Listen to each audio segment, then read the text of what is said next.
Today is a big day. I'm picking up my new G80 M3 competition. Needless to say, I'm very excited. I got exactly the spec I wanted, even though it's a used car, lightly used. It has 3,000 miles on it. We're heading to the train station now to go from New York to Philly to Carvana. Yes, I bought a car through Carvana. The price was right. I'm crossing my fingers that it's a good experience. And I'm very excited to get this car. This has been a long time coming. It's been many years in the making, and after bidding farewell to my M340i, I decided to step it up to an M3. So let's get it.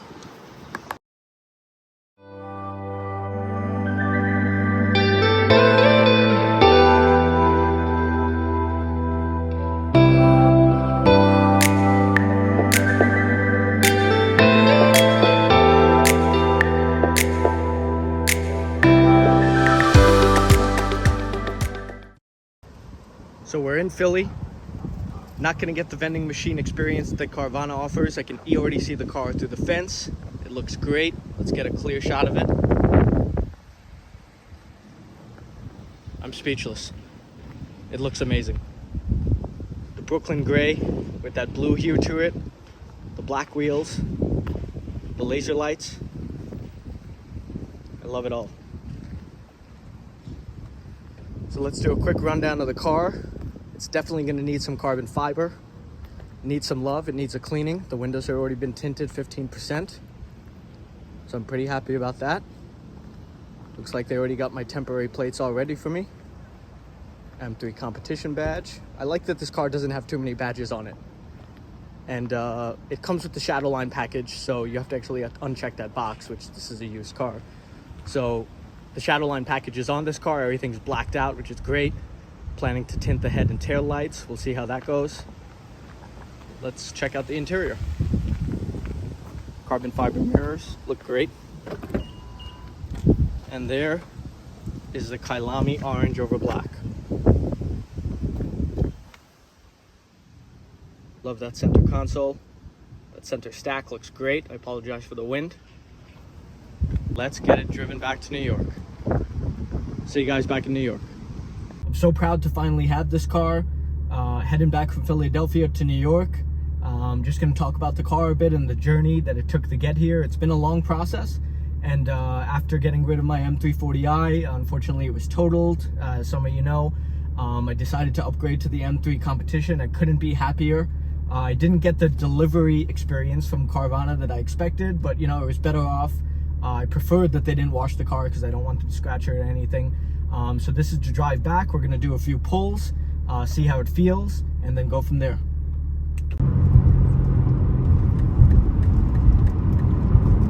So my initial impressions of the car, it's fantastic. It's got a lot of power. It does whatever you want it to. The power is on demand. It feels like the steering is a little numb. I don't get a lot of feedback from the steering wheel, but I'm okay with that. It's great in corners. Unfortunately, I don't have grip because the tires that I got from Carvana, they're Pirelli P0s, which is what comes from the manufacturer, and they suck, as you would imagine, as you've heard. So I'm getting them switched out on Tuesday or Wednesday for Michelin Pilot Sport. I wanted to get the PS4S, but they're not available, so I'm going with the Michelin Pilot Sport Cup 2 Connect. It's a new tire, has really good reviews, and my tire guy tells me that I'll get even better grip than the PS4S. So I'm looking forward to that. As I said, my initial impressions, I can't really extricate the full power of this car right now because I don't have the grip. You're trying to use launch control, which I'll do on camera later, and nothing, pure wheel slip. So, but the driving experience on the highway is really great. I feel good behind the wheel. When I got in, it was very low. The heads-up display was like all the way set to 10 for height. So the previous driver either is really tall or he liked to sit really low. But you know, changing that was much better. My driving position is now good. I feel great. The car feels very stable, even with high wind speeds outside, and that's that 37 or 3,800 pound curb weight kicking in there. And you know, the great thing about this car right now, it's in, you know, MDM dynamic mode with traction in sort of its medium setting with all the Sport Plus modes on. But you can just hit the setup button and you can turn it, everything off to comfort. Steering comfort, brake comfort, chassis comfort, engine efficient. Let's turn the exhaust off. And then this just becomes a very quiet, comfortable, luxury grand touring car that I'm really enjoying driving. But at the same time, I've already configured my M1 and M2 buttons. Hit M1, limited chassis stabilization, confirm, and this car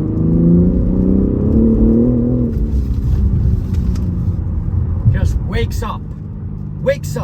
It's like Jekyll and Hyde, and I don't know who's who, but it's Jekyll and Hyde personality, trust me.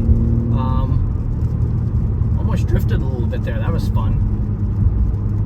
You can tell I have no traction, absolutely zero traction. Let's open it up a little bit here, downshift and send.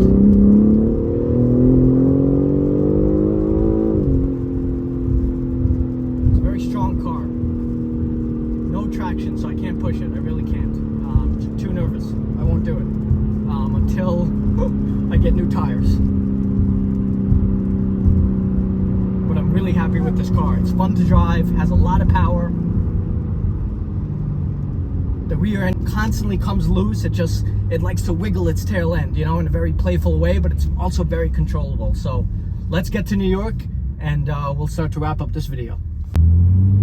So I wanted to talk about a few things as we wrap up this video. One of the questions I get a lot is, why didn't I get a manual M3 competition? And the answer to that is BMW does not offer the M3 comp in a manual. And you know, a lot of guys will tell you that, but they don't follow up on the reason why.